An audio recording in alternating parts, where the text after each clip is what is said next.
Sound on. Hey everyone, welcome into office hours. Thanks for joining in today in the middle of the day. I'm Raji, I'm a designer advocate at Figma. You may have heard of me before because of these live streams, but I have a really special friend. This is now starting to sound like a Mr. Rogers show. I have a very special friend uh, named Anthony DiSpezio, and he's also a designer advocate on my team. And I wanted him to do this with me because I feel like he knows a lot more about teams and he has a lot more to share here. So, Anthony, would you introduce yourself? Tell us like two things that are true and then one lie. That would be great. Ooh, all right. Well, hey everybody. Happy to be on here. As Raji mentioned, my name's Anthony. I'm one of the designer advocates at Figma. I previously was a product designer for a long time, as well as before that an engineer, and I worked in customer success and all different parts of tech companies. Worked with lots of different processes, the whole gamut of tools as far as design process tools go. Let's see, a couple of truths. Let's see. We were just talking about this. I am finishing a canoe right now. So I just finished. I'm going to be doing some epoxy on that after this today. Let's see, what else? What's another good truth? I met Woody Harrelson once, and I used to have this thing where I ask all celebrities what their favorite animal was, and his was a sea turtle, and that just seems so fitting. I remember this story. That's glorious. I forgot about that. And I know now that's not a lie. Okay. Now we know the lie's coming. And I am a professional Japanese quail herder. Oh yeah, that's such a popular trade. Wow. Good Right? for you. Good for you. Anthony, thanks so much for joining. I do want to inform the stream and all of you that are watching right now. Let us know we're trying something brand new because of COVID, and we can't be in the same office. I'm trying to sort of dual stream Anthony's feed. So let us know how both our sound levels sound, but as well as the video and just sort of seeing what Anthony's showing on the screen. Would love to get some feedback there. Also remember that this is a Q&A session. My job over here is to sort of inundate Anthony with all of your questions. And so the best questions are the ones we can answer for you, not the ones about our own, existential dread. So that would be best. All right. So without further ado, I think we're ready to hop in. Let us know how everything looks as we move along. Very cool.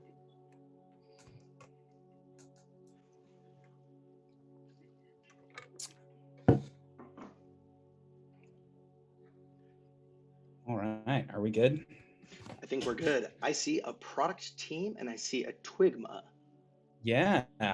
So we had on the agenda today a bunch of different topics. I think everything from talking about teams, how you may want to set up your teams, some structures that we've seen be pretty successful with customers at Figma.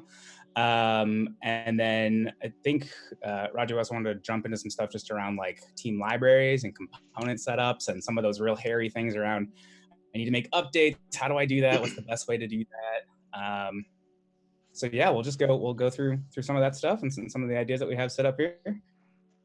Let's do it. Awesome. Let's jump in. Cool. So just a couple of setup things just to make sure that everybody understands. So I will be showing, this is the organization plan, and we're going to talk about the idea of like multiple teams a little bit here and there. But I understand that a lot of people, that may not be something that you have. So I'm going to try and keep as much of this within sort of a regular single team approach to this. Keep in mind that it does scale up pretty well. I wouldn't really necessarily say you have to refactor anything if you're moving up to multiple teams, but we're going to go ahead and just sort of jump right into this product team that we have right here. And I've got a handful of sample projects that we have set up within this team. So again, for anybody who's not familiar with this, projects are folders inside of teams where you can organize all your files and keep things, basically allow you to group your files in different ways. And usually the biggest question that we get on this is, how do I, what kind of projects should I set up? How should I organize this stuff? Because you want to hit the ground running. You want to make sure that you are not going in and refactoring that while people are trying to also learn the tool at the same time.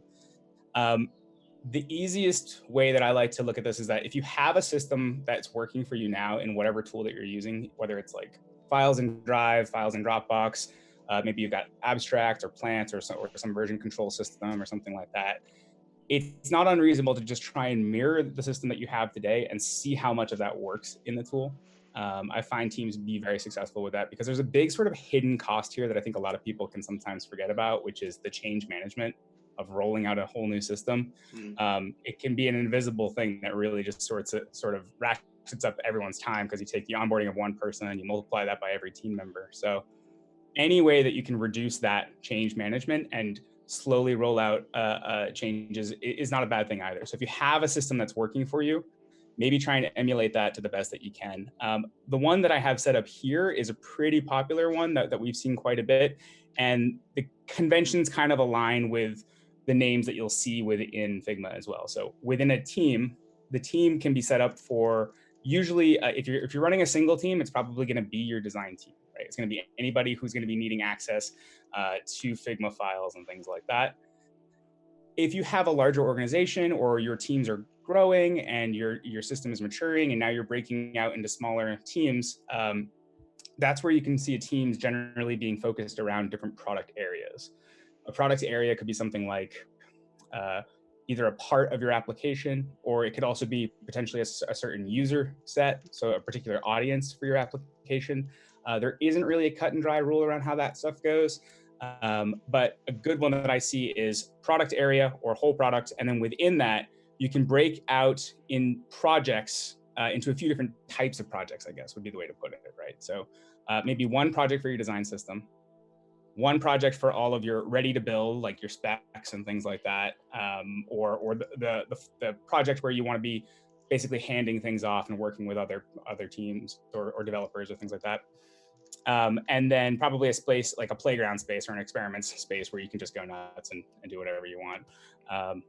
These sort of feature work streams are, you can basically take your product area, or if it's your whole product, and break that up into like your smaller feature areas. So here we have an example product, let's say that's got like there's a section of a blog in the app, there's a home section, maybe there's some social parts of the application. Again, social isn't necessarily saying there's a screen called social, but we're saying these are all the features that may have to do with that. So things like chat and profile and settings and whatnot.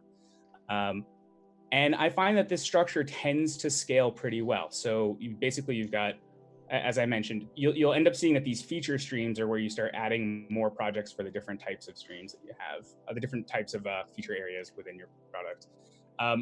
There's a couple good articles, and I'm just going to post a couple links that you guys can have that as well. Nico, actually, one of another Figmate, did a great article on the spectrum of maturity of a design system. This article talks about how you go from, as a single designer, just sort of working, you're doing everything, right? So you understand how things are organized, you understand where they're supposed to live. And then as you start to grow, you start to detach and decouple those things in different ways. And you start breaking things out into different work streams where you say, hey, here's our different product designer areas. You then maybe you take the big leap and you actually have your design system in there. So you're breaking out your components and you're storing those as part of a design system as well.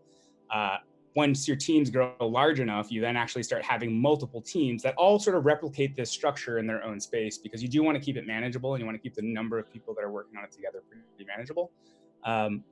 But yeah, this is what we're going to be looking at today as far as the structure and just sort of how we work through these things. You're going to see a project called Design Systems. You're going to see a Ready to Build folder. You'll notice here I'm using some little emojis for each of these as well. You'll find very quickly, yeah, this is something that we do a lot in Figma is, and I think it's, emojis exist in the form that they do for a reason, because they can transfer a ton of information very quickly simply just by looking at them, and they are great identifiers. And so here, I'm kind of playing around a little bit, but like the work stream ones sort of have magnifying glasses, which are sort of, like these are your where you're doing your work, you're exploring, maybe a pencil or something like that. Experiments, I've got a microscope. I kind of like to have a little fun with the design system and the ready to build. So the ready to build is a little bit of sushi. So it's almost like this is my presentation. This is going across the counter. You've plated it. It's all ready. Going into the hands of the developers, and this is getting ready for people to look at, or stakeholders or something like that. And then the design system has like a little bento box that you can sort of just like organize your pieces. Again, I highly recommend having a little bit of fun with it. As you grow, the idiosyncrasies of those little fun things may start to lose their touch. So you may want to like make sure that they're still resonating with the larger teams as you grow. Might make more sense to have like, I don't know, rocket ships or green circle emojis for things that are ready to build, that kind of stuff. But yeah. I do have a few questions just kind of coming from the chat. The first one is, and this one's from me, from my own personal chat. So would you recommend, if you're like a really small team, let's say I personally have a small project of 3 people, do you think you would just do it all in one file, like design system, components, everything like that, and sort of everything in this big playground? And then let's say 2 years down the road, like, you know, we got funded and we've got 10 extra members. Now we start breaking it out into higher levels of abstraction. Would you say that, or would you even start as a small team across different groups like this? I would say you'll hear me say this a lot, that, you know, start small is key. I would consider this isn't an unreasonable place for someone to start, you know, and the one thing that might be a little bit of a leap here is that if you don't have a design system in place, or if you don't have that kind of stuff ready, you may not be able to take full advantage of the idea of sharing components across files. So like when I'm developing and I'm creating components, let's just hop into a file for a second. I'm gonna hop to our second sign-in And also another question too, while you're in here, somebody asked way back, like, how did you set those cover images so that everything looks so neat and clean? I don't think. Oh, yeah. Yeah, I would love to know that. Definitely. Let's get into all that. And before I get too far, the content that we're using today, I do want to give a huge shout out to Vijay Verma, who did the Contra community file. So I'm actually going to post a link to that as well. So the Contra kit is just a pretty awesome design kit. In fact, I wonder if I can just pull it up real fast. Here, hop into the community. Well, that's my personal. You guys get to see that. Awesome. So if you come into for anybody who's in the community beta, you're going to actually see this in the community tab. For anyone else, if you just Google Figma Contra, you'll be able to find a link to the detail page, and I also just posted the link in the chat as well. Love it. This is an awesome wireframing kit. So again, I wouldn't really call this like production ready, so to speak, in the sense that it's highly stylized and it's probably just great for going through flows and things like that. This is using a few pretty awesome pieces of, I'm actually just gonna hop back to the design system so we can actually look at it. So what I did was I basically just duplicated that file into my drafts, renamed the file, and all of it is in here. Here's the original cover image for anybody who's just sort of interested and looking for it. There's also just great illustrations from Pablo Stanley in there as well. Just tons of really cool stuff to work from. And all I did was copy that in, and I broke up the file a little bit differently than they have in their example. I believe in the example, it's just trying to show all of the pieces at once. So all of the components and all of the screens are all living very closely cramped together. Not really what I'd call a good working file for a design system. So I'll show you some of the ways that I broke it up. Cool. So I just wanted to give a shout out to that, because you're going to see a lot of this as we're going through it today. And as I mentioned, there are tons and tons of not only components, but also sample screens in there. Just really great pieces to work from. So you're going to see a lot of that today. Cool. The cover images. I'm a creature of habit, and I actually do cover images in the old style, or I guess a different approach to how we do covers than you can do. There's 2 different ways, right? So probably the way that you might be familiar with, or the way that I think you'll find in the Help Center, will say that you can basically, anytime you have a frame or a master component, I believe it has to be a master, will not work on instant. You can right click on any of those things and you can say set as thumbnail. So this is going to actually generate an image file that will update as that piece updates, but it's going to be an image file that's going to show up directly on the cover here. What I'm doing is a little bit of a trick in the sense that these things actually will always show you whatever the first page is if you don't have a thumbnail set. So instead of actually having using that set as thumbnail, I actually don't use that feature. And what I do is I just set the first page as a page that I call cover, with a size that's set up to 1120 by 700. That's the aspect ratio for those sort of that cover space that we have there. If you set the background color to be the same, the canvas color as well, that's how you can kind of get that smooth, nice edge so that you don't actually see anything else on the page. Pretty nifty little trick there. I'd say that there's times and places when using this is good. I also wouldn't get too hung up on it. If you're happy with set as thumbnail, that also works just as well. And I use them pretty interchangeably as well as I'm going through it. Or sometimes you just want to see your files and you actually don't even want to be creating cover images because it's an experiment you're working on and you actually don't know what it is and it's not meant for sharing with somebody else. My drafts folder is a disaster of all kinds of craziness. Same here, it's chaos. It's mad chaos for me. Which is good, which is okay, right? That's the kind of mess that I'm able to work through on my own. So, cool.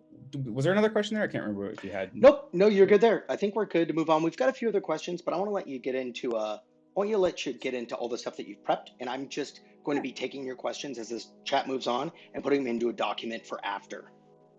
Cool. Yeah, and again, as I mentioned, and as we're going through this, right, like, I think, and I love to get a couple ahead of just a couple of these pieces because you're going to hear me mention them quite a bit, which is that design systems are not new. Design systems have been around for, I'm going to at least say hundreds of years. The principles behind them are absolutely still true. And whether you're using Sketch or whether you're using Figma or whether you're using Photoshop or hand printing something or something like that, the principles of design systems will resonate regardless of the tool. So I'll try to just focus on the way that I try to, I guess, highlight those principles within our system. But again, it's not really like going to be changing any of those things and those exact principles will apply probably for a long time as well. So the things that I'm just going to show you here is how we can actually highlight some of those ideas, I guess. Cool, let's hop into the design system file and I'm going to show you a couple things that I did differently. I'm actually going to go ahead and open up that community file again. Let's actually go back to Figma community, sweet. So if you just grab this file directly from the community and you say duplicate, you're going to get a cool kit, which will actually be loaded up. You'll see there's all these screens, pages that you can grab from. There's a page that just says components. Also, VJ, I think you might have a typo there. You might want to grab that one next time you push an update to your community file. And there's just some great instructions on how to get started in here. I could just right now go ahead and say publish styles and components. And that's actually just going to go ahead and republish this file locally for me as a team library, right? So this is going to basically take everything that's a component in here. And if you're not familiar with components, components are basically the building blocks, right? The Legos of how we put everything together, how we reuse our designs and scale our designs that we're building. All of these components are already all set up. They've already been named in really wonderful ways as well. Once you have all these components set up and you go to the assets panel, this is where you're going to have access to all of those components. And you'll notice they say local components right now, because that's just components that are in this file. If we were to go ahead and publish this, you'll have to move it to a team. So you can't actually publish from your drafts. If I hit publish, it's going to tell me to move it. That would actually work, and that would make all of these things available. And I did do that originally just to sort of see what the flow would feel like. But there are a few things that I would change about the structure here to actually make this more of a working design system file, right? You want it to be something that's going to be able to grow and flex and change with your design system as you're building. So a couple of the things that I changed up in here. One was basically moving the this is going to sound like kind of like a trivial thing, but there's a really good, there's some good reasoning behind it. But like, I actually just put these in single columns of like how I group them out. So I took the base components and the primitives and the icons, put those on one page, grab the components, put those vertically on another page. And the reason why I do them vertically like this is because when I'm developing new components or iterating on components, I'll iterate horizontally and then I'll keep grouping them vertically as I'm going down. So an example might be if I want to actually work on a V2 of, say, some titles, I will actually pull out a new frame for my titles, start working on my V2s and things like that. I have a visual reference to the stuff that I was previously working on. And it just gives you a little bit more space. I just think I find when you come into a file like this and it's really cramped, it's kind of hard to feel like you can actually break it apart or that it's something that could be worked on. So, Yeah, I love that. uh, I do that as well. I tend to like iterate to the right and have variants of components and things like that, or like edge cases. Like today, I made a component that one was using an auto layout hack, and then the other one was just sort of like the base component. And I wanted to try different variations, so of course go out to the right, but then top down is sort of like reading in that direction. It feels like chapters in a book. I love that. totally. Do you have Yeah. like a method to the madness of like naming frames? Do you name the frames? Do you not? Like, are you Yeah. into that kind of a thing? Yeah. Absolutely. I mean, I definitely. So just again, just so people know, if you're familiar with like symbol naming conventions in Sketch, where you have like / naming conventions, you can definitely do that in Figma. You can also take advantage of the frame names and the page names that those frames actually live on. So both the frame here called cards, you can kind of see it. It's kind of, there you go. It's a little bit better. As well as the page name itself. So components, cards, like those are actually going to show up in the naming convention. And I actually made a quick change to the naming convention because when I broke this out into multiple pages, it actually ended up duplicating some of that information. I'll show you what I mean in a funny example here, but like I moved these text blocks onto a page called components.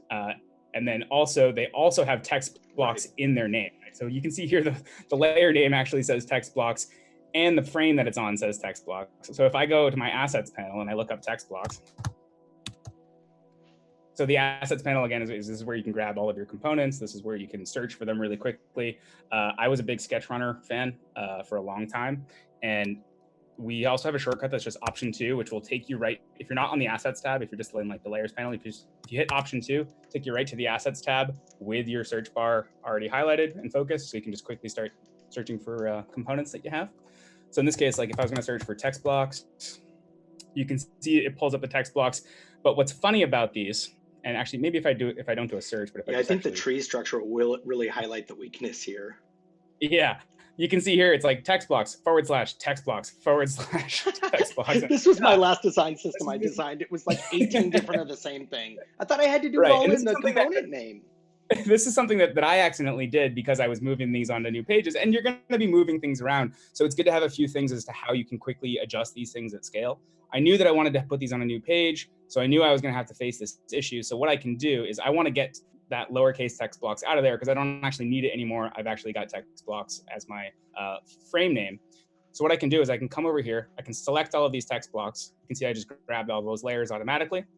If you right click on those and say rename, you're going to get the layer renamer. This is actually a batch renaming capability, so you can go back in and rename them.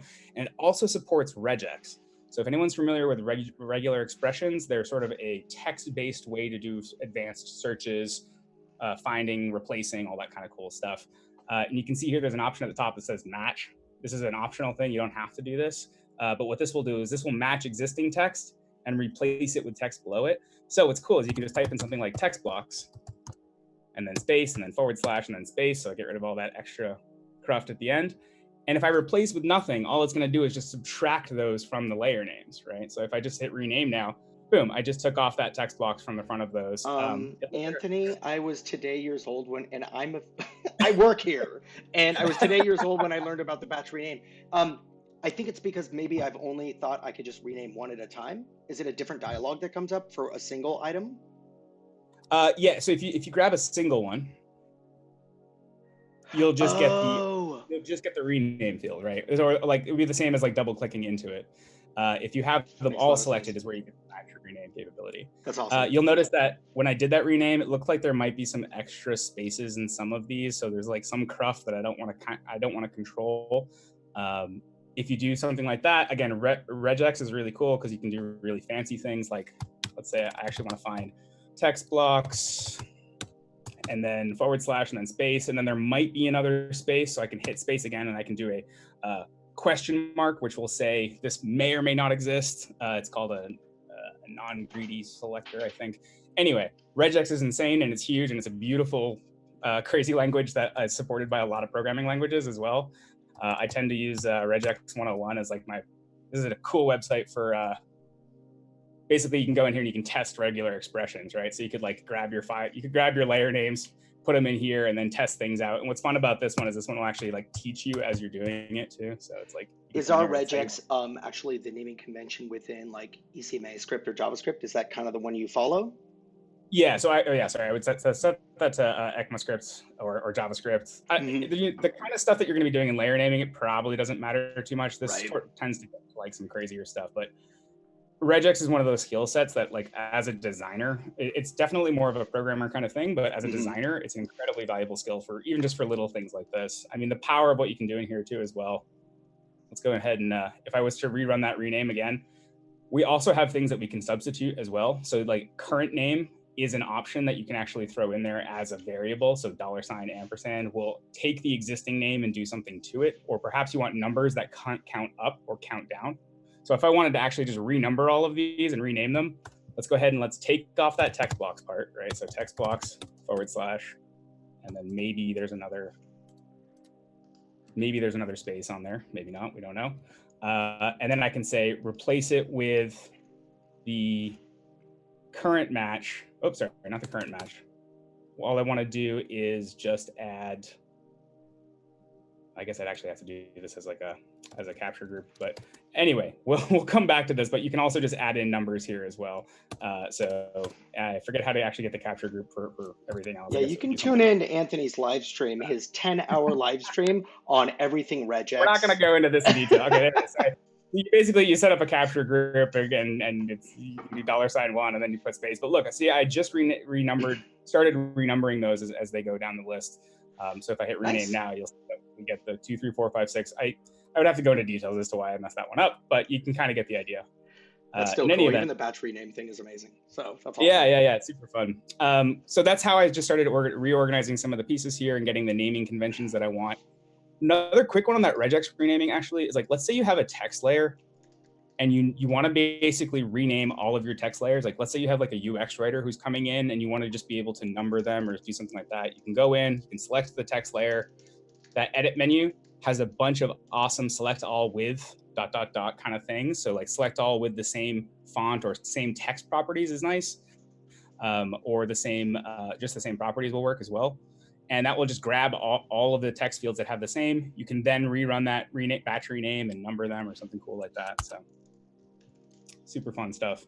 As I mentioned, this is a little cramped for me as far as a design system goes, and I probably would want to put a little bit more information around each of my different components. So here's like an example of how I would do that instead. I might pull it out as like a separate card.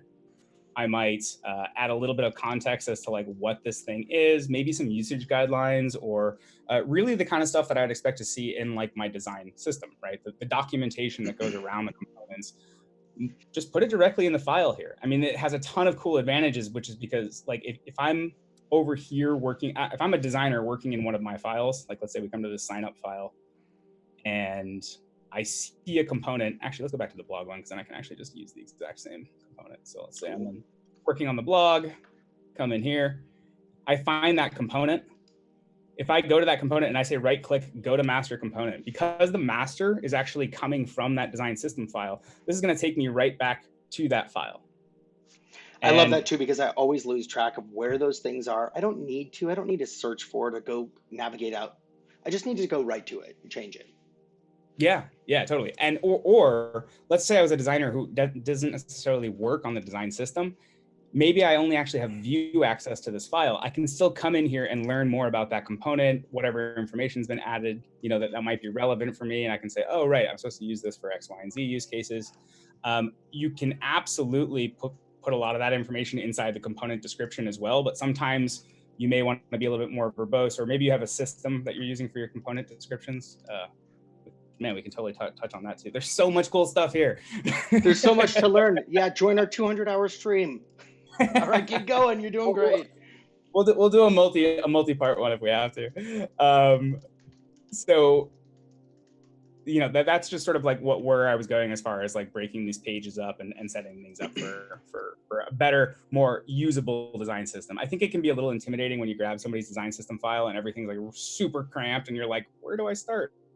Actually work on this. Give yourself some breathing room and just to work and play, that kind of thing. So.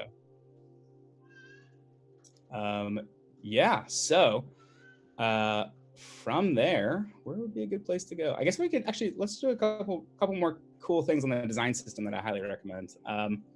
So, and it's good because these actually aren't in this file, and I'm just realizing I am actually in this file twice. So let's go ahead and close that. Great.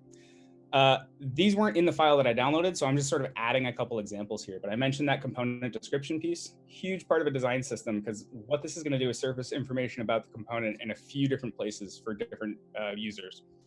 A good description, I think, is one that is pretty succinct, if you can get there, because people aren't going to spend a lot of time reading it, and perhaps highlighting some of the key usage guidelines that are important to you and your design system. So what I mean by that is, like, maybe it's something as simple as like, this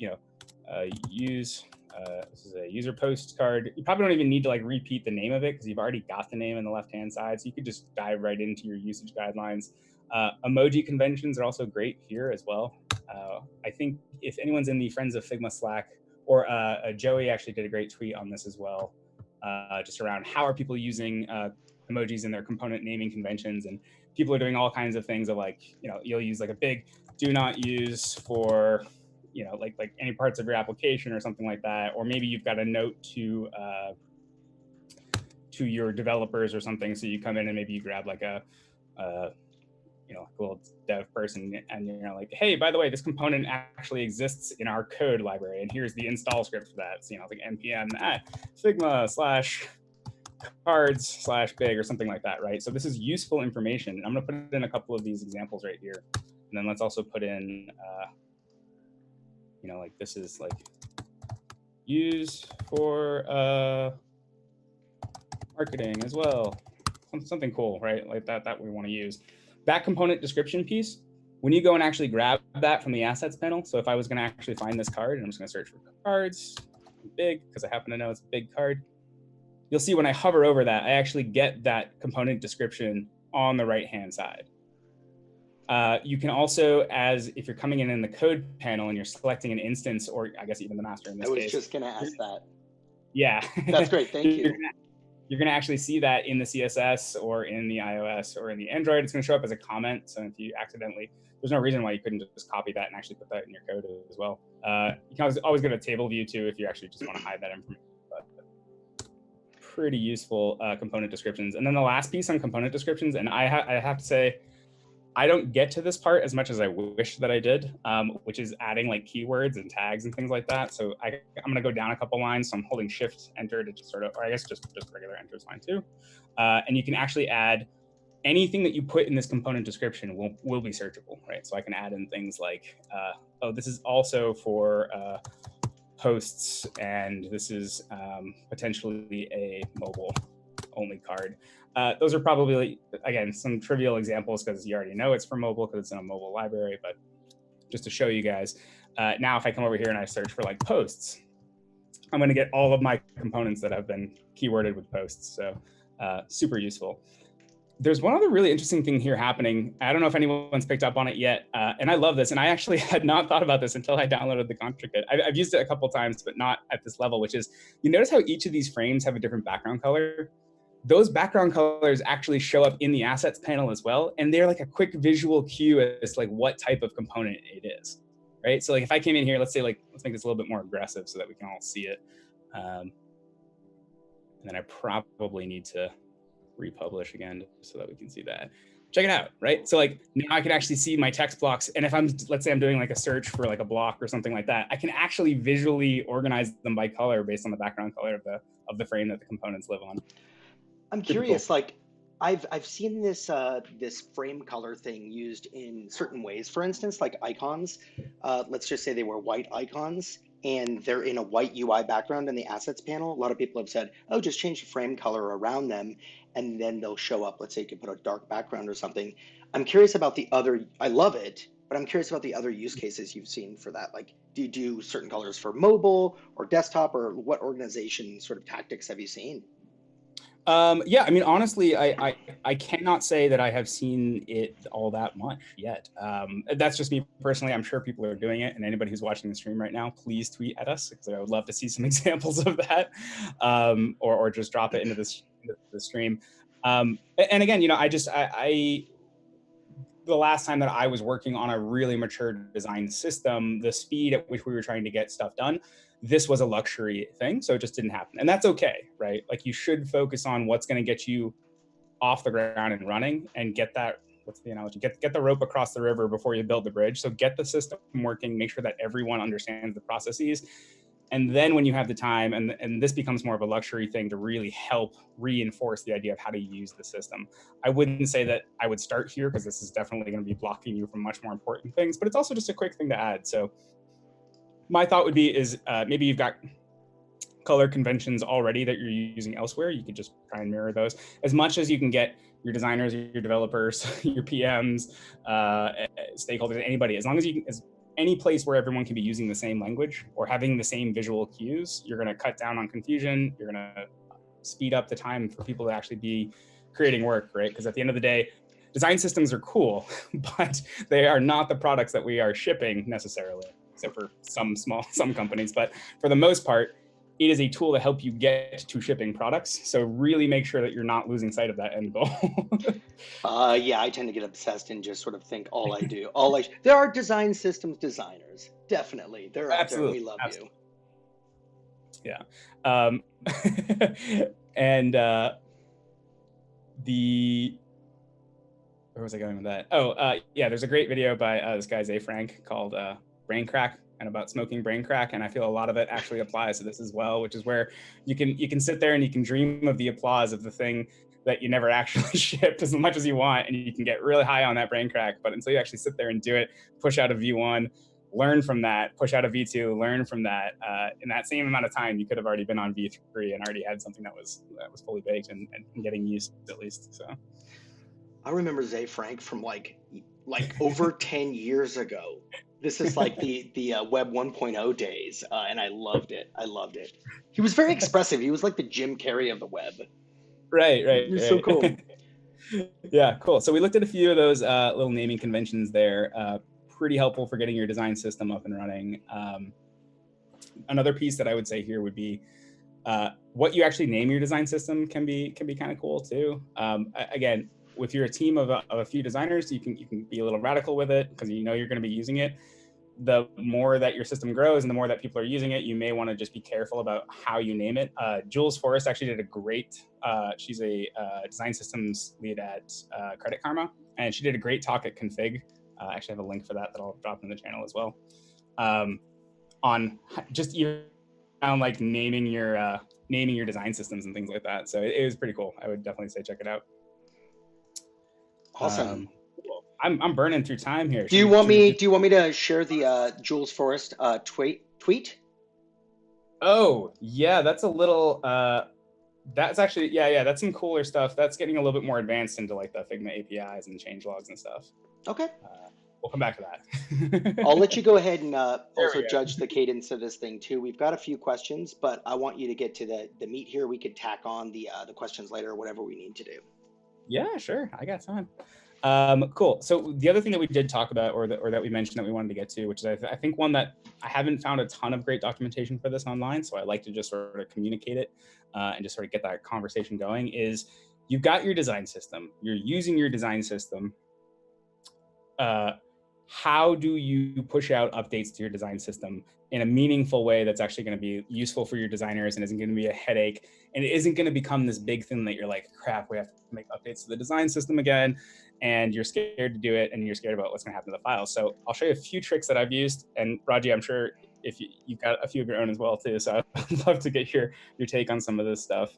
One quick note, and this is a really kind of a thing that I often forget to mention, which is that while we are in one team here, you can still lock access to different projects or change default permissions to different projects. So let's say, for instance, you have designers that are working on the design system. If I come into this design system project, there's a share button over here, not the most discoverable as far as where you're going to find this setting, but inside of here, it'll tell you who has default access to the files within this project. You can set this to remove team access, meaning that people have to be manually added to this, or only the people who are on the design systems team will be able to actually come in and edit these. Alternatively, and probably the more accurate one that you'd want to do would be something like set members of the product team can view files that are in here, but they cannot edit them by default. So maybe you've got someone who's sort of like the steward of the design system. They should have full edit access, or your team is growing and you want to start locking things down a little bit. You can change those settings here directly in the panel. Cool. Let's get on to just a couple of things on the updates, right? So let's say we want to actually update our component. The first thing that I would do is maybe just decide what types of updates that we're doing. And I'd say they fall into two buckets, right? There are incremental changes to individual components. Let's call them like like minor updates, right? Minor changes. If anyone's familiar with like SEM versioning, like you could have minor and major. Minor changes are the kinds of things where I do recommend you continue working in the same library and you continue working the same team library file and publishing those updates. So let's say we have something like our card here, right? And we know that we want to actually roll out a new version of this because we want to, let's say, add auto layout to this. And the current component doesn't have auto layout. There's a couple of approaches that we can take here. One of them would be to just simply start hacking away at the master component that lives in the design system file. I don't have to worry about this actually changing for any of my designers until I publish. So if I can go nuts on this until I do that. I could come in here. Maybe I want to actually have, oh, cool. Those actually are in an auto layout. Let's put the whole card in an auto layout. You were already so smart, you didn't even know it. So smart. So we got an icon group, some content. We can put those guys inside of an auto layout. Shift A, shortcut for that. Pretty great one. Sweet. So now we've got an auto layout for these things vertically. So if I were to add more text, it'll come down the page. But we've made changes to our component, right? This is good, I think, if you have changes that I would call like invisible changes, meaning you're not changing anything about the structure of the component. No work will need to be done by the designer in their file because of the changes that you've made, right? So that would be things like typos, potentially just a small like pixel nudging that you've done here and there. Those are things that you can alert a designer to, but you are probably not worried that it's going to break your design. Doesn't mean it won't, but there's probably a strong chance that things are going to be okay. You can just publish those changes out. I highly recommend you putting a description in here or something like that. Totally. For those small changes, you can use versioning as well, right? So if anyone's familiar with the version history in the file, you'll see here that we actually, at the top, I can go to version history. This is the version history for this one file. So in some respects, this actually doubles as a version history for my components and my component library. Granted, it's all of them at once, not individually. That would be cool. Hopefully we can get there someday. But you'll see here that a while back, I actually created one. I created a named version called V1.0. If we come back here now, back to that version history, I can actually use this to sort of version my components as I'm working. So let's say I made a bunch of these small sort of transparent changes. I could come in here, I could put in a new named version. Again, I love using the emoji conventions for this stuff. So maybe it's like a rocket, it's 1.1, some small fixes to components. Maybe you want to reference a Jira ticket or a Confluence ticket in here, something like that. You can say save. Now you, at least in this file, have a mental thing that if anything, for any reason went wrong, you can always go back before that and push that out. That's one way to approach that. If we talk about slightly bigger changes, so let's say that the next level up from a small change might be something like, we're going to change this component and we think there might be breaking changes. Probably the best thing to do in that case is to actually make, you have two options. You can make a new master component, which I would recommend, or you can have the old one be the master and the new one actually just becomes the old one, right? That would be another funny way to look at it, meaning that, and I wonder if I can visualize this well, but like, let's say, there we go. Let's detach this new master component. So now I have a new one here. This actually isn't linked to anything in the library. If I wanted to force everyone to receive my new component, I could use the old one and can keep moving forward, and just alternatively, I could save this as my old one and use this as my new one. The difference just being is whether or not the changes will move forward. But I tend to just like to move forward entirely. So I would make a whole new component, maybe have a whole new card where I'm working on it, and we'll call this user post v 1. This will be like v1.1 or something like that. Yeah, I totally agree with that. Just because of, from my perspective, a lot of times, like you had said, when we're talking about like component changes that change the structure of the component, too often it's easy to just sort of mess everyone's files up. And so just naming, yeah, brand new component, a version 1.1 or 1.5 or whatever that is. And then you can make more careful changes to introduce those as the designers want to introduce them into their files. So you can deprecate in that way. Yeah, totally. And as far as alerting users to there being a new component, so in this case, this would actually need to be a new master, right? So I'm going to detach this and recreate this as a new master component. I might actually have a naming convention system that I'm using within my actual component name, or perhaps it's in the component description, right? Where I've got something over here where I say, you know, this is like the 1.1 of this component, that kind of thing. What would be really cool is if you can actually somehow link up with your development team and see if there's any kind of numbering or versioning system that they're using as well. Yeah. Yeah. So, and then lastly, I would put maybe an emoji in your actual component name. Like maybe you want to roll something out, but you know that it's sort of in testing. So I might put like a cautionary icon in front of it. So when users go to actually grab this component, they're going to know right away which one is the one that so I've got a little caution symbol here, or maybe I put it in the component description. They're going to know that, okay, this might be something that's in progress that people are working on, but they want us to test it out. Let's go ahead and play with it that way. Once you're fully moved over to your new component, and you can go ahead, set that to be the new one. If you want to deprecate your old one, there's some cool tricks there too, right? Like you could go to your old component, you could actually just throw a layer on top of it that's like, let's say maybe a nice pink. Yeah, I love this little trick you showed me. I had never thought about it. It's a great idea. And like just like turn the opacity to half like that. Now anywhere, if you if we go out and publish this, and I'm working in my file and I'm pulling in changes and I say update all, I'm going to know right away if I'm using a component that has been deprecated. So that's an interesting way that you can work with the design systems team in that sense. So.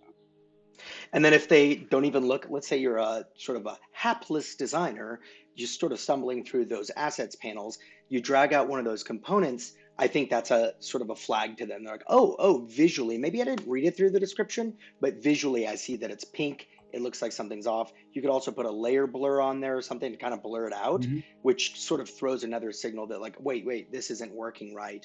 I love that idea. Had never thought about it. It's super cool. Yeah, and there's plenty of good reasons why you might still want to keep that component around, right? Like you may not actually want to get rid of it. You may historically want to just understand where your designs were coming from, or maybe how you got to where you are, or somebody else needs to get in and understand your thought process there. So there's plenty of good reasons to keep the older components around and give yourself a nice long like runway for sunsetting those. In some instances, I would say also being two ends of the spectrum are good. You can either be really aggressive or you can give yourself a lot of time on them, just so that, you do want your system to evolve as well. You don't want to keep everything alive, but this is a good way to communicate it. So I also think too that, not all websites that have aged in design systems or apps or platforms or whatever, not all of those, are super young. So you may have, and not all of them, all of the pages are updated. I think I was talking with you about this yesterday.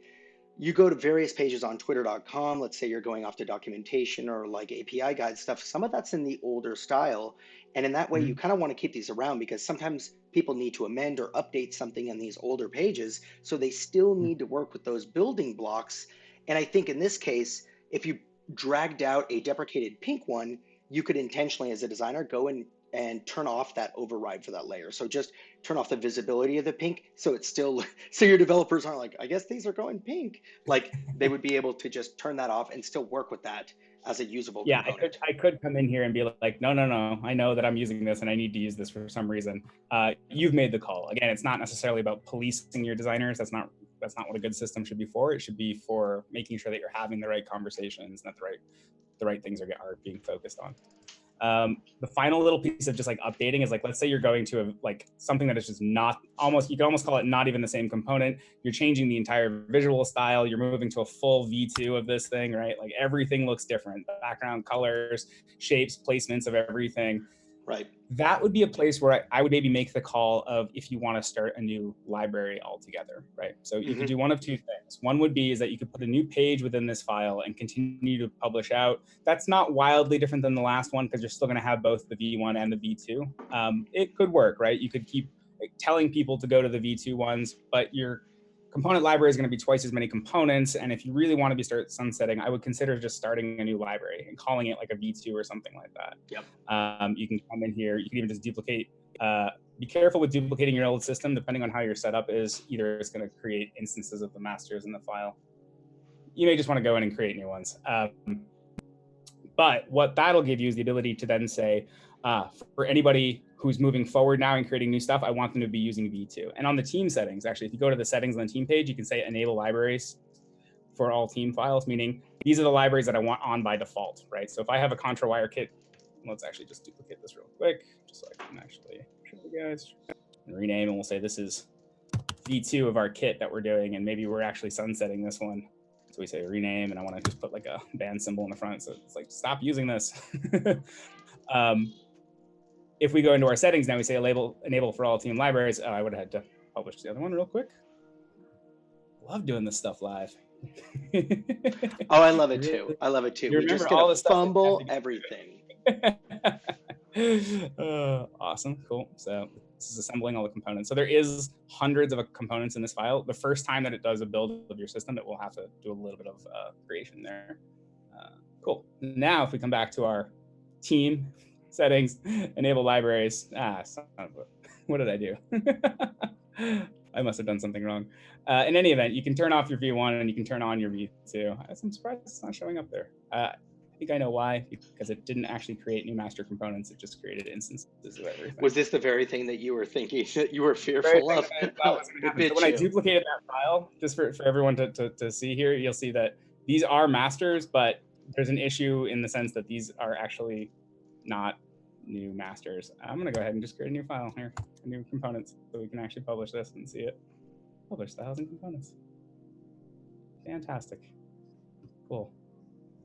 Now we should actually have 2 libraries. Fantastic. There it is. You did it. Yeah. And so now if you come in here, you could say, cool, we're going to turn off V1 for all new draft files. We're going to turn on V2.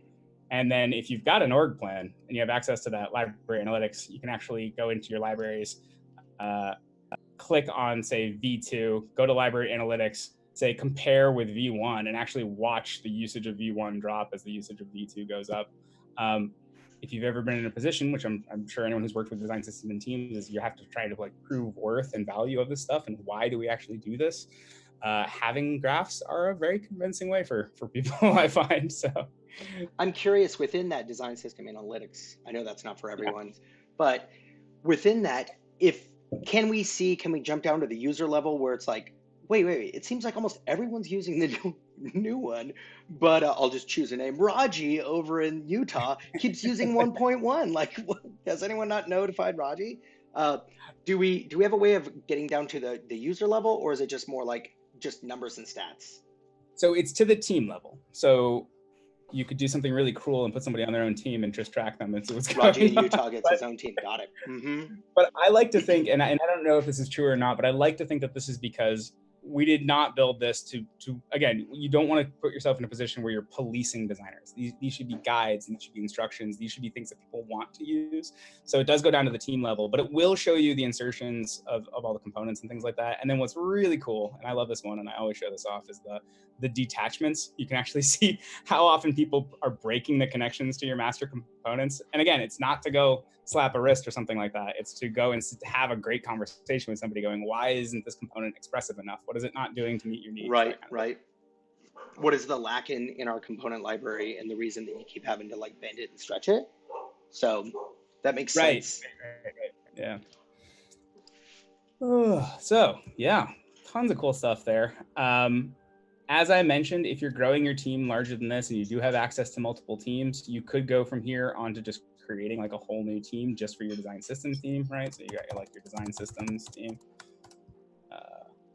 You can put all of your design systems people. This is probably going to be a a team of designers and probably developers and probably a PM and anyone like that. Again, having the luxury of a design systems team is definitely not something that a lot of companies have. I know we hear about it a lot because the people who are doing that kind of work are very vocal and doing amazing stuff. But the reality is like a lot of the times design systems, and I've certainly been in this situation. Luckily, I've had a chance to see both, but I've been in a situation where like maintaining the design system is a side project for me as a designer, and I have to literally carve out hours in my day to go try and work on that. And that's a very real thing too. So I don't want to harp too much on like, oh, and you've got your whole design systems team and you've got multiple libraries all broken out and you have them all enabled and they're all linking to each other. It is cool and it is doable. And if you want to get to that level and actually do like some really crazy advanced stuff where it's like, you've got a core brand library, you've got a brand library and a core library that pulls in the brand library, and like a comms side of your libraries that pull in the core, and then those go off to marketing streams for marketing designers, and then maybe your app and your web libraries, and then you've actually got your final projects and files that are pulling in just these libraries, because these ones will get pulled in automatically because of this crazy nesting. Like, this is cool and this is powerful, but it is not something I would recommend you start with, right? Because what you're going to be doing is setting yourself up for that brain crack, right? It's smoking that brain crack, and you're sitting there going, look at how perfect the system is, and then you're wondering why no one's using it. It's because it's too complex for anyone to actually get their head around. So really just trying to make that a simpler experience. And then, you can work up to this for sure. Sure.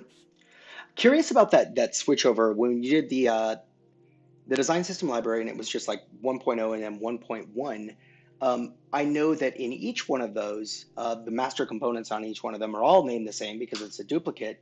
When you do that switch, so say I'm in a file and I turn off the asset library here and I turn the other one on, will it instantly update from 1.0 to 1.1, or is that not how that works? Great question. And no, it is not how it works. That is a really, really important distinction to make. So 1.0, if you create two separate libraries, those libraries do not have any relationship to each other in the system, and they will not smartly switch the components from one to another if you were to enable or re-enable that library. So if I was using components from this Contra wireframe kit, should probably just be in a design file, not in the actual design system file. If I've been using all of my components from V1, and I'm like, oh, I want to start using V2. There is no relationship between these two, and I will still be using the components from V1, even though V1 is not turned on. So that just means it won't show up in the assets panel for me to get now, but my links to those masters or to all those master components within Contra wireframe, the deprecated one, they'll still be alive. I'll still be able to use those. Yeah, and for a few good reasons. One is that you can actually paste from any file to another file, and that will pull those instances directly from the master component. So as long as you've published something somewhere, like if I'm in this design systems file and I go, damn, I really need that component, I can just copy from here, paste into another file, and it's smart enough to know that you went, oh, this was a published component from V2. Yeah, you don't have V2 enabled, but I know, or like even if I didn't have V2 enabled, but I know where that came from. So it's going to show up under the used in this file, but it's not going to show up as part of one of the libraries under here. And it won't turn on the library automatically. It'll just bring it in. Won't turn on the library automatically. And this is actually really powerful because this is how you get sort of like nested libraries working. If I was to pull in a component that was pulling in other smaller primitives from another file, which is pulling in styles from another, it would be probably terrifying to all of a sudden have those three libraries turn on at once. So yeah, that's sort of the approach to it. It also, by not having them linked together, it allows us to preserve instances, meaning that if you accidentally delete a master component, like if I were to delete a master component out of this library and I was linking to it, I'm actually going to get, let me see if I can just create a local example real quick. Detach instance, create master, drag over. If I delete this master, this thing is still smart enough to know that this came from a master component that no longer exists. So I actually get the option to restore the master component right there, so you can see. So because of some of this behavior, they aren't actually smart enough to link to each other. So when you do a big breaking version change and you're actually switching your library files, understand that the process is probably going to be a little bit different there. And then what you'll have is that you probably should not go back and refactor. If you need to go back and refactor your old files to use the new library, you're probably going to have to do that on a component by component basis. There are some great shortcuts for that. So you can use something like, there's a great plugin called Simulator, which if I select a component, it gives you a ton of options. It's a lot like the edit select all with thing, but it gives you a ton of other capabilities that you can do here. Actually, I'm realizing now maybe Simulator is not the best one because I don't think Simulator is going to actually, if I select master component here, so I could say select all other layers with the same master component, meaning select all instances on this canvas that are using this, and I'm going to swap these with a different master component. So there's actually a component replacer, which is a great component replacer. So you can actually search your components and find it that way and replace them. There are some caveats around library components, and I'm not remembering them right now, but the point that I'm trying to get to is that if you do need to go back to an older file, I would almost think of those older files as part of your archive and just let them stay with that V1 and think about your V2 in the files that you're moving forward in, right? So this might be the one exception to that rule of like a design system is a garden and it's growing and then you're always refactoring it. If you are doing a ton of breaking changes, consider that like a breaking change in your process and just say, hey, if you're starting on V2, you need the V2 libraries. V1 files cannot really be retrofitted to V2, and you'll probably have to recreate some of those components. Makes sense. Yeah. I think so. We're getting to sort of the end of the stream where we're almost to the Q&A time, and I didn't know if you had like Anthony's last few like, oh my gosh, I gotta show you these bits, and I wanted to like make sure you had time to do any sort of like any flexing over there. That wasn't enough flexing for you? No. Oh my gosh, it was great. I've got to, there's a ton of things that come to mind.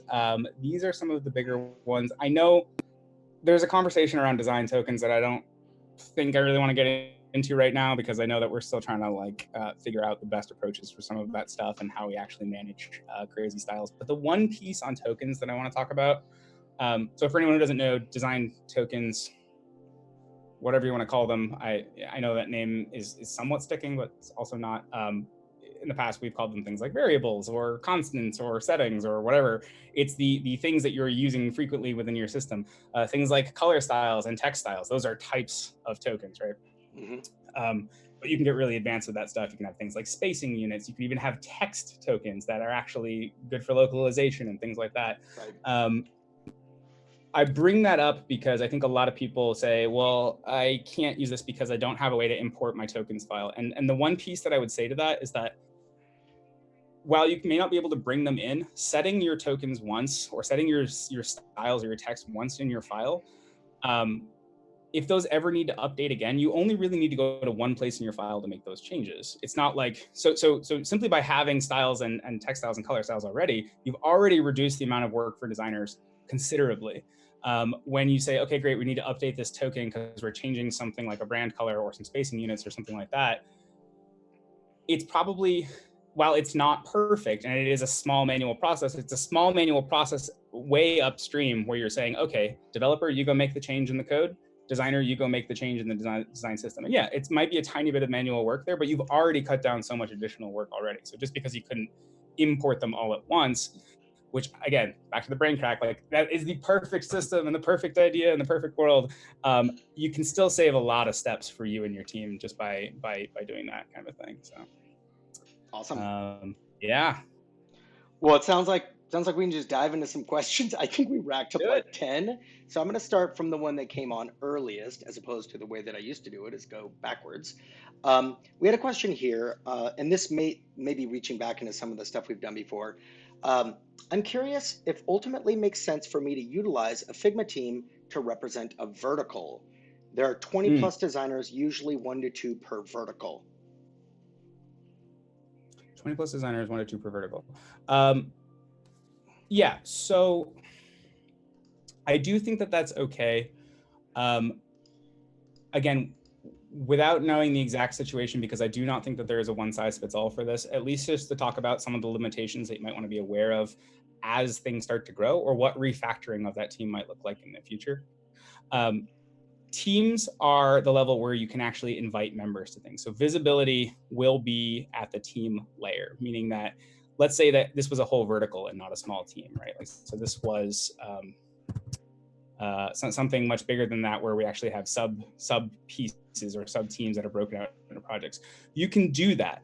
The administration side of it is going to be a little bit more work, because you won't be able to set it and forget it on some of like the permissions properties and things like that. If you're okay with designers seeing everything and having edit access to everyone else's files, then it's kind of a moot point. But if you actually are trying to architect some kind of system there, you'll be able to set access to files at the project layer, and you'll be able to set who is within a team you won't necessarily be able to set who is within a project, right? So you just want to keep that in mind, where if you're trying to build a system where, in an example like this, where we have a ready to build folder, I, as a designer, I may come in, I may work on making an update to the blog pages. I might say, great, this is ready to share with the developers. I could do one of two things. I could duplicate this and say, like, this is the final version that's ready, and I can bring this to the ready to build folder. As soon as I do that, that's going to automatically change the access permissions on that file to match the people on the ready for build team, and just grant them access as they need it. So it cuts down on some of the work by having multiple teams. If you have access to multiple teams, if multiple teams is not something that you have, I don't think it's unreasonable if it's like 2 designers per project. The thing to keep an eye on is the number of members within your team, right? Because as that list grows, that means for any actions where you're trying to manually control permissions on a file, that's going to be work where you're going to have to go in and actually change that on a per person basis and things like that. So. Great. Here's the next question. Is it better to use different files and projects concerning performance, or is there no difference? If I have components and lots of screens in one file, how is Figma handling that? Yeah. So as with anything, there's probably there is a practical limit to this kind of stuff, right? So a good example of when you might want to start breaking things out for performance reasons are 2 things can lead to, I think, a library maybe taking a little bit longer to load. One would be tons of high resolution bitmap images, right, which will begin to slow things down. That's almost more of like a browser restriction than it is a Figma restriction, as far as the file sizes that we can work with and things like that, and the amount of RAM that we can draw and make available. The other one is the intricacy of things like vectors inside of a ton of icons. So like an example of when I would start to think about refactoring into multiple files, if you know at the onset that you're going to have, let's say, 2,000 icons, again, I would stop and ask myself, do we need 2,000 icons first? And you may have a good reason, but just make sure that you're always asking yourself those questions and not smoking that brain crack. Once again, it all goes back to say, Frank. Yeah. If you do find yourself doing that, or like illustrations might be another good example where you might have thousands of them or something like that, and those could be very heavily vector node networks. I would, if you're starting to see performance issues, one thing that I would mention to do first is in any file, you can come in here and you can say view, and you can go to view usage. Resource use? I think it maybe got renamed. Resource use, there we go. So you can't really see it because I'm on a white screen, but in the top left-hand corner here, you can actually see some of the file usage. So memory allocation, you can see number of layers and things like that. Some of these numbers can be surprisingly alarming when you get to it, because you're like, oh, right, I duplicated that vector node like 15 times and created this, this crazy image. Keep an eye on that stuff. If it starts getting crazy, that might be a time to say, okay, I should probably be realistic about the kinds of stuff that I'm putting into one file versus breaking out. If you break them out, just be aware of that you're going to have some change management and some upkeep in the opposite direction. If you break out multiple libraries, if all of the libraries are at the same level, like meaning if they are all being used as single libraries, there's not a huge problem here. It's like, let's say those circles are the libraries and this is a file. If each of these are being pulled in by this file, if I update this one library, great, this file can get those updates. If I update this one, this file can get these updates. If you have some crazy nesting chain, like this, where it's like this library uses this library, which uses this library, and you only expect the designer to actually grab this one, keep in mind that if you make a change to this library file back here, you then need to either manually do it yourself or alert the owner of this library that they also need to pull in those changes and republish, and then this one has to pull in those changes and republish. So you've created a little bit more work for yourself, I think, as from a that kind of perspective. But performance-wise, I don't think that there's any hard and fast rules other than to just sort of maybe keep an eye on the usage and figure it out from there. I oscillate back and forth between breaking them out into tons of little ones. I used to break them out a lot more, and I've noticed I actually don't have to do that, and I couldn't really understand why I think I was doing that for my own mental organization, and I don't think it was actually helpful for the designers on the design team, because they would be asking like, well, what's this library? What do I use it for? Once you start having more owners of those things, then you can start breaking them out. Keep in mind that breaking them out can get tricky as far as if the master components are already in use. So maybe find a good time when you want to do that break, because it could potentially cause breaking changes if you've made a Right. ton of different changes and you're moving master components to a new file, things like that. So. I would say one additional thing to that, if you, let's just say, and I've done this before on certain projects, I have a bunch of my components all in the same file as a bunch of mockups of screens. Remember that there's no delay in the update of all those components across those screens. So when, say, you're like, oh, I changed something and I want to go ahead and update this component over here, that's all live updating across your full canvas. All of those component changes of those instances are happening, and sometimes you want to create a little bit of a buffer there or a wall there, and that's with a team library and publishing the team library. That way people get to make a more thoughtful, or a designer gets to make more thoughtful acceptance of those changes versus just something that's live updating this. Let's say you have 10 designers, same file, bunch of mockups, bunch of components, you update it and you wreck their layout. It can be kind of chaos that way. But in the same regard, I've actually used that same ability for doing things that I'm in like high iteration mode on. Like, these components have not settled yet. I'm coming up with a new feature set. And so I'm building a component, I've got it in instances, and I'm like, ooh, I want to add a background color to that. Boom, it goes across. And I can use that as like a power move, and a way to iterate really quickly. And so you can use it. It can be both a good thing and a bad thing. So just use it wisely. Yeah, the one place also I would say, like, if you are setting out and you're trying to figure out um, if you think you're going to need more than one library, there are very practical use cases for that. If you are 100% sure that two libraries have no overlap between the user bases or anything like that, like, that's a reasonable place to say, okay, I should probably start with two libraries here because I know that I'm actually going to need these things. One other great thing that I highly recommend for anyone who's doing design systems and things like that, there's a fantastic workshop called Picking Parts, Products, and People. This is by Nathan Curtis, if anyone's familiar with him, because again, this is from 2016, but as I mentioned, a lot of these principles are going to apply regardless, because like, it's real good stuff and real foundational. This is a fun, it's about a 45-minute activity. It again, would be wonderful to do these kinds of things in person, but I'm sure if somebody has not put this into the Figma community, that they should definitely do that, or so one of us can go ahead and create it. What this is an exercise where you run through with a handful of people from across your teams. Ideally, if you have a design system team, if you have that luxury, fantastic. If not, grab some developers, some PMs, and some designers and get together. And you basically run through what are the things that are important to you. And then you go through a series of crossing things off, circling things, checking them, and you end up with a little bit of a roadmap for what are the parts of our system that we need, what are the products, and who's going to be responsible for those types of things.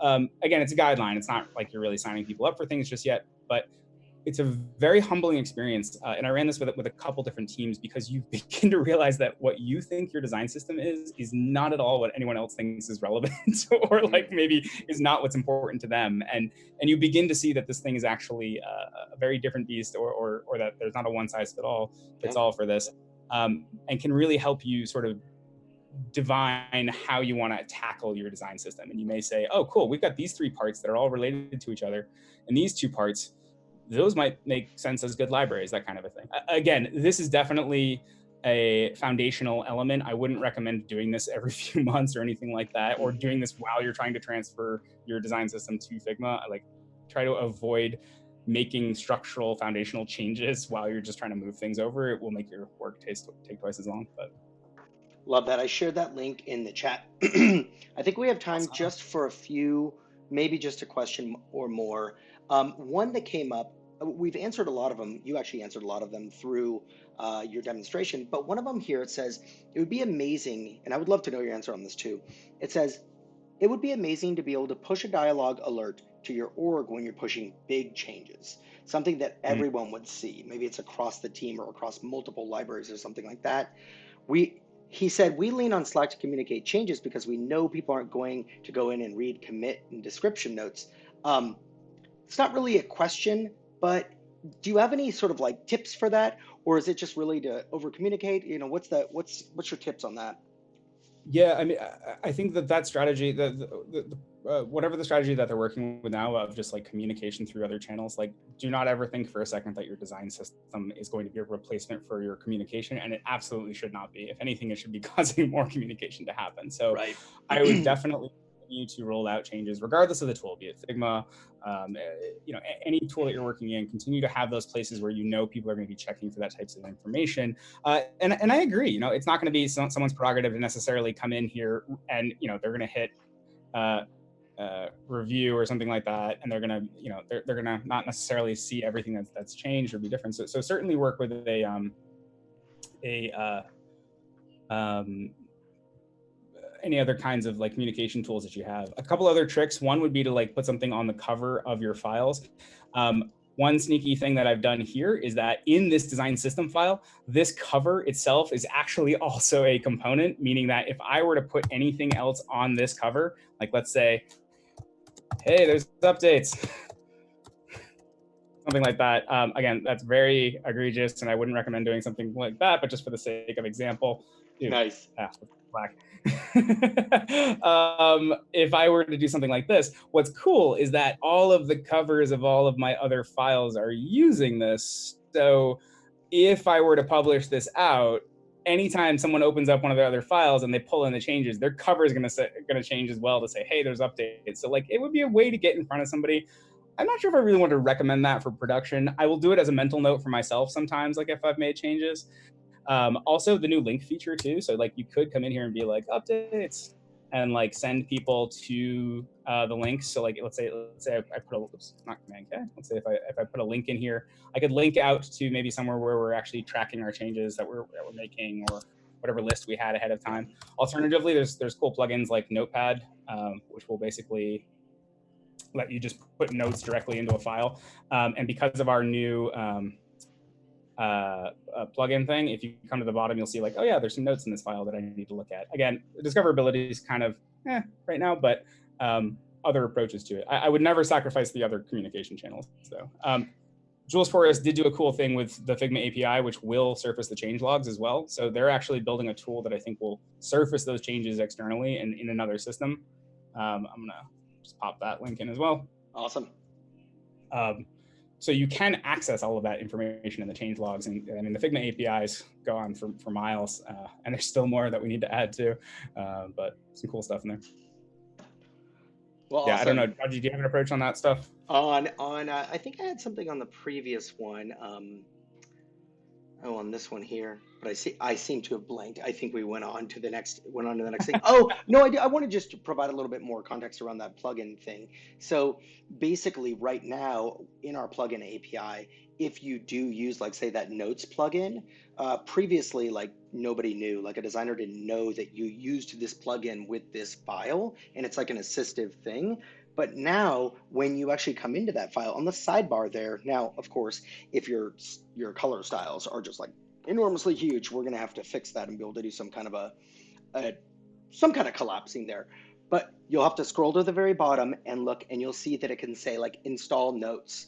That means that this plugin has put some data on this file, and it's being used with this file, which is really great because there's all sorts of ways that you can do that. Notes is a really great one. There's a to-do one as well, and I use that, and I just type in like, what's my to-do stuff? Instead of putting it on the canvas, I just type in like, do this, do this, do this, and I can check it off. Doing it on the canvas is fine too, but I like having that little plug in there. Yeah, totally. Yeah. Well, I think that's about it for time that we have on this. But dude, thank you so much. That's been a lot of amazing tips. I learned things. I'm also ashamed that I didn't know them, but I learned a lot. The humility piece is how we keep moving forward. That's the beauty of being a designer. Is we get to be wrong. We get to be scientists, and I love it. I also just want to give a couple big thanks again to VJ for letting me rip apart a bit of the contra system that you had in here. Again, we posted the links in the channel for the community file for that as well. And Jules for letting me just sort of grab some of your tweets there as well. And then I will do one more plug for the new blog post that Spotify put out. So they put out a blog post recently, and actually I've got a link that I can put in here for you guys. This is a how Spotify works with Figma. So they won't get into as much detail on some of the nitty gritty that we talked about, but they will sort of set the stage for some of their bigger decisions, some of their workflow and processes. They've also released a file version of this as well. Pretty great stuff. Highly recommend you guys check it out. And again, this is an evolving thing, so hopefully we can do a few more of these and learn. Absolutely. Well, there were so many of you that came in. Thank you for taking your midday to come in on this office hours. Anthony will absolutely be back because we have to hear about regex for at least 2 hours, as Okay. well as all the other cool things Anthony knows about. I'm so glad he came on today. Anthony, dude, thanks so much. You put a lot of thought into this, and I really appreciate it. It shows so much. Oh, well, Raji, thank you for having me, man. I love being on here. You'll be So. back, baby. All right. All Well, right. on that note, we're going to go ahead and end the stream.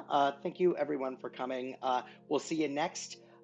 This next week, we're going to be having our Build It in Figma. That's just me kind of messing around, fumbling around, building things. And of course, every Wednesday is office hours, and we get another designer advocate to come in and share their mad knowledge, and they always have a lot of it. So thanks for everything. We'll see you next time.